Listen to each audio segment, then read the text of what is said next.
কুমিল্লায় সংঘটিত ভয়াবহ বাস ট্রেন দুর্ঘটনায় নিহত 12 জনের পরিচয় শনাক্ত করা হয়েছে। রোববার দুপুরে কুমিল্লা মেডিকেল কলেজ হাসপাতালের রেজিস্ট্রার সূত্রে তাদের পরিচয় নিশ্চিত করা হয়। নিহতদের মধ্যে রয়েছেন নোয়াখালীর সোনাইমুড়ি উপজেলার সারামত উল্লাহ ছেলে মো বাবুল চৌধুরী, বয়স 53, ঝিনাইদহের মহেশপুরের পিন্টু মিয়া স্ত্রী লাউজু আক্তার, বয়স 26 ও তার 2 শিশুকন্যা খাদিজা, যার বয়স 6 এবং মরিয়ম, যার বয়স 4।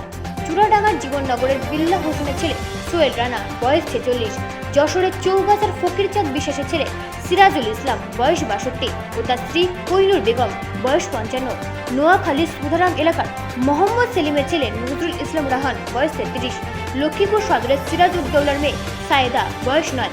ঝিনাইদহ সদরের মুক্তা বিশ্বাসের ছেলে জুয়াদ বিশ্বাস, বয়স 20। মাগুরার মোহাম্মদপুরের ওয়াব শেখের ছেলে ফচিরার রহমান, বয়স 26 এবং চাঁদপুরের কচুয়া উপজেলার মমিনুল হকের ছেলে তাজুল ইসলাম, বয়স 68। এর আগে শনিবার দিবাগত রাত প্রায় 3টের দিকে পদুয়া বাজার রেল ক্রসিং এলাকায় মামুন পরিবহন নামের একটি যাত্রীবাহী বাসকে চট্টগ্রাম থেকে ঢাকাগামী একটি মেল ট্রেন সজোরে ধাক্কা দেয়। সংঘর্ষের পর ট্রেনটি বাসটিকে প্রায় আধা কিলোমিটার পর্যন্ত ঠেলে নিয়ে যায়, যা দুর্ঘটনার ভয়াবহতা আরও বাড়িয়ে তোলে। প্রথমে 7 জনের মরদেহ উদ্ধার করা হলেও পরে নিহতের সংখ্যা বেড়ে 12 জনে দাঁড়ায়। দুর্ঘটনার পরপরই চট্টগ্রামের সঙ্গে সারা দেশের রেল যোগাযোগ বন্ধ হয়ে যায়। পরে আখরৌড়া থেকে একটি রিলিফ ট্রেন এসে উদ্ধার কাজে অংশ নেয়। ফায়ার সার্ভিস, সেনাবাহিনী, পুলিশ ও র্যাব যৌথভাবে উদ্ধার অভিযান পরিচালনা করে। সকাল 8টার দিকে রেল চলাচল স্বাভাবিক হয়। এই ঘটনায় রেল ক্রসিংয়ের দায়িত্বে থাকা 2 গেটম্যানকে সাময়িক বরখাস্ত করা হয়েছে। একই সঙ্গে দুর্ঘটনার প্রকৃত কারণ অনুসন্ধানে 3টি তদন্ত কমিটি গঠন করা হয়েছে। কুমিল্লা জেলা প্রশাসক মুর রেজা হাসান নিহতদের প্রত্যেক পরিবারের জন্য 25,000 টাকা করে আর্থিক সহায়তা ঘোষণা করেছেন।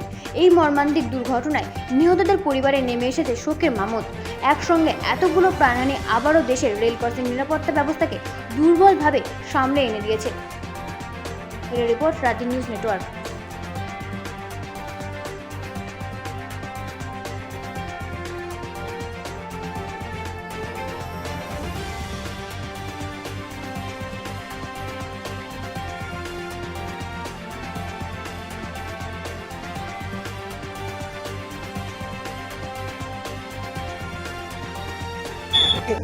তারপরে এখানে যখন আমরা নামলাম, আমরা যথেষ্ট পারি যে বাইকটার সঙ্গে আমরা যারা আছি চেষ্টা করছি যতগুলো মানুষকে বাঁচানো যায়। তবে একটা কথা বলতে হয়, আমি বাংলাদেশের সিস্টেম নিয়ে প্রশ্ন করব যে আমি নিজে ট্রিপল লাইনে কল দিছি, কল দেওয়ার পর আমি মনে 5বার কল দিছি, ঢুকেই না। এইটা কেমন ভাই? আপনার নামটা কি? আমার নাম মাহমুদুল হাসান রুমান। এখানে ধারণা করা হচ্ছে কয়জন মারা গেছে বলুন তো? আমরা কয়জন মারা গেছে সেটা এক্সাক্টলি বলতে পারবো না, কিন্তু আমরা আগে রেস্কিউ করার মধ্যে ছিলাম। আমরা যে কয়জনকে পারছি রেস্কিউ করছি, কিন্তু এখানে আমার প্রশ্ন একটা যে আমরা 5বার কল দিলাম ট্রিপল লাইনে, কিন্তু কোনো রেসপন্স নাই। তারপর কল রিঙ্গিং হইতেছে, কেউ ধরে না। তারপর যখন ধরলো কানেক্ট করতে মানুষ মারা গেছে, তার কোনো ঠিকানা নাই। আমার নাম মাহমুদুল হাসান রুমান, আমার বাসা ঢাকা গাজীপুরে। চট্টগ্রাম থেকে আপনারা ঢাকা আমরা চট্টগ্রাম থেকে ঢাকা যাচ্ছিলাম। আপনি কি গাড়ির যাত্রী ছিলেন? জি, আমরা ট্রেনে যাচ্ছিলাম। লাকসাম থেকে উদ্ধারকারী ট্রেন রওনা দিয়েছে। আমি খোঁজ নিয়েছি, আমি জানিয়েছি আমার বিষয়টি। আর কেন এই ঘটনাটি ঘটেছে সেজন্য আমি একটি তদন্ত কমিটি গঠন করে দেবো আমাদের প্রশাসনের পক্ষ থেকে। সেখানে আমাদের বিজ্ঞ অতিরিক্ত জেলা ম্যাজিস্ট্রেট থাকবে, তারপর আমাদের হাইওয়ে পুলিশের যিনি ইনচার্জ আছেন এখানে থানা, তারপর এডিবিআরটিএ, যেহেতু মহাসড়কের ঘটনা এডিবিআরটিএ থাকছে, তারপর রেলওয়ে, এখানে কুমিল্লা যে রেল স্টেশন মাস্টার, যেহেতু রেলের একটা বিষয় আছে। আমি 5 সদস্য বিশিষ্ট কমিটি এটি গঠন করে দিয়েছি, সেটি এটা তদন্ত কমিটি গঠন করবে। আপাতত আমরা এইভাবে জানি, তবে যতটুকু হতে জানতে পারছি আপনাদের কাছ থেকে, আমি এখানে স্পটে আছি, সেখানে দেখা যাচ্ছে যে 12 জন এখন পর্যন্ত নিহত হয়েছে, 14 জন আহত হয়েছে। হাসপাতালের নিকটবর্তী বিভিন্ন ক্লিনিক এবং হাসপাতালে তারা রয়েছে। আমরা এইভাবে আছি। তবে আমি লেটেস্ট যেটা জানি যে কিছুক্ষণ আগে কথা বললাম, আখাউড়া থেকে যে টিম আছে তারা তো আসছেই, এবং সেই সাথে রেলওয়ের পক্ষ থেকে একটি তদন্ত কমিটি গঠন করে দেওয়া হয়েছে তাদের প্রধান ইঞ্জিনিয়ারকে প্রদান করে। এতটুকু পর্যন্ত আমার কাছে। এখানে 5 সদস্য বিশিষ্ট কমিটি আছে, 2টা তদন্ত কমিটি, রেল মিনিস্ট্রি থেকে একটি আর জেলা প্রশাসনের পক্ষ থেকে আরেকটি। আমি নিজেও এখানে গঠন করে দিলাম, যাতে করে তারা এটা পূর্ণাঙ্গ তথ্য পাওয়া যায় কি কারণে এই ঘটনাটি ঘটেছে। তারপর আমরা হয়তো জানতে পারবো। জেলা প্রশাসনের ক্ষেত্রে যতটুকু সম্ভব আমরা এটা ব্যবস্থা নিচ্ছি। আমি হাসপাতালে গিয়ে খোঁজ খবর নিব, আমি যেহেতু স্পটে আছি এখন। তারপর বাকিটুকু যে আয়োজন আছে আমাদের সেটি আমরা ব্যবস্থা করে দেব। ট্রেন চলাচল আমি এইমাত্র খোঁজ নিয়েছি, আখাউড়া থেকে যে উদ্ধারকারী ট্রেন সেটি আসবে এখান থেকে এই বাসটি সরানোর জন্য, এবং লাকসাম থেকে নতুন ইঞ্জিন আসতেছে ইঞ্জিন চেঞ্জ করার জন্য। আমাকে এইভাবে ইনফরমেশনটা দেওয়া হয়েছে। জি, থ্যাংক ইউ। 3:30 বাজে তখন ট্রেনে এরকম করে একটা ধাক্কা মারলে সবাই একাত্র হইয়া মানে আল্লাহরে ডাকা শুরু করে। কিছুক্ষণ মনে হয় যে পাক্কা 5-10 মিনিট ট্রেনটার সামনের দিকে আইয়ে ধুম ধুম ফুটা শুরু করে। সামনে আইয়া দেখি ট্রেনের সামনে একটা বাসের ভিতরে অনেক মানুষ। হ্যাঁ, পরে তো মহিলা মানুষ নামছি না, ছেলেরা কইছে যে 45 জন মানুষের ভিতরে 4 জন মানুষ বাচ্চা আর সব মৃত্যু। আপনার নাম কি? আমার নাম মিনুয়ারা বেগম। কোথা থেকে কোথায় যাচ্ছিলেন? আমি চট্টগ্রাম থেকে ব্রাহ্মণবাড়িয়া যাচ্ছিলাম। আচ্ছা।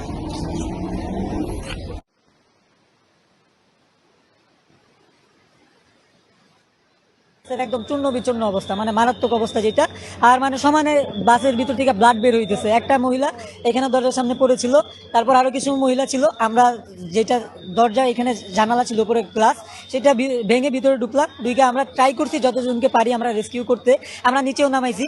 আর তারপর এই যে এখানে আরেকটা মানে মোটামুটি যে মাঝের যে অংশগুলো ছিল, মাঝে থেকে সামনে পর্যন্ত এখানে যারা ছিল, আমার মনে হয় না যে এখানে যে কেউ সার্ভাইভ করতে পারবে, কারণ সবার অবস্থা একদম ভয়াবহ ছিল, কারণ বেশিরভাগই ডেড বডি ছিল। তারপর আমরা যে কয়জনকে এখানে আমরা সেভ করে বের করছি, হ্যাঁ আমরা চেক করছি, কিন্তু আমরা তাদের পালস চেক করছি, চেক করছি, তাদের পালস ঠিক ছিল। কিন্তু যখন বের করলাম, তারপর আমি যেটা জাতীয় জরুরি সেবা 999, সেখানে আমি 5 বার কল দিচ্ছি, আমি এই যে এখন দেখাইতে পারবো। কিন্তু তারা কল ঢুকছে, কল ধরে নেয় প্রথমত।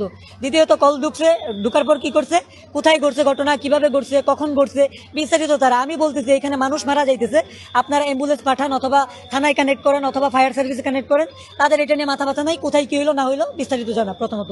দ্বিতীয়ত যে বিষয়টা, যে এটার পরে যে এখানে বলছি যে এতগুলা মানুষ মারা গেছে, হ্যাঁ তাদের আরো বাকি যারা আছে তাদের জীবন সম্পূর্ণ রিস্কে। এখন তাদের কি উচিত ছিল, যে তাড়াতাড়ি অ্যাম্বুলেন্সটা পাঠানো। এই হসপিটাল থেকে অ্যাম্বুলেন্স এখান থেকে আসতে কি 5 মিনিটের বেশি সময় লাগে না।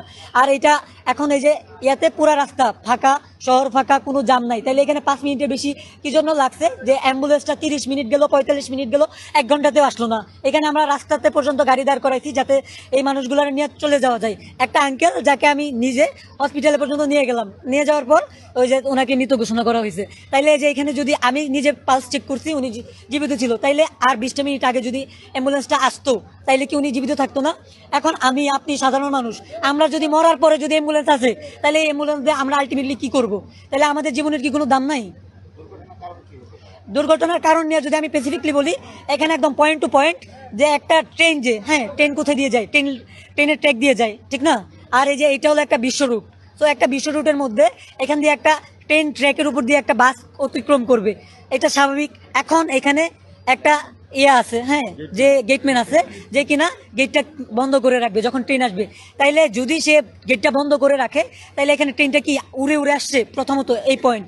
তাইলে যেহেতু এইখানে উনি করে নাই, গেটটা বন্ধ করে নাই, সো এইটার জন্য কি একদম উনি পরিকল্পিতভাবে দায়ী, কারণ এতগুলা মানুষ যে এখানে মারা গেছে, হ্যাঁ এই মানুষগুলোর জীবনের কি কোনো দাম নাই?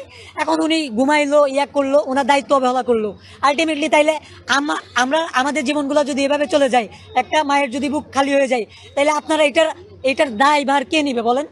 সো আমার একটাই কথা, একটাই দাবি, যে এটা সুস্থ তদন্ত হওয়া চাই, যে জড়িত আছে তার বিচার চাই। আর এই যে বাংলাদেশের যে জরুরি একটা সেবা, এটার যে আপনারা এইভাবে কবর দিলেন, এই কবরটা তাড়াতাড়ি পুনরুদ্ধার করেন, যাতে আমরা অন্তত মরার আগে অন্তত অ্যাম্বুলেন্স নিয়ে হসপিটাল পর্যন্ত যাইতে পারি। আমার নাম মাহমুদুল হাসান রোমান। জি, আমি ঢাকায় থাকি। আমি ঢাকা যাচ্ছিলাম চট্টগ্রাম থেকে।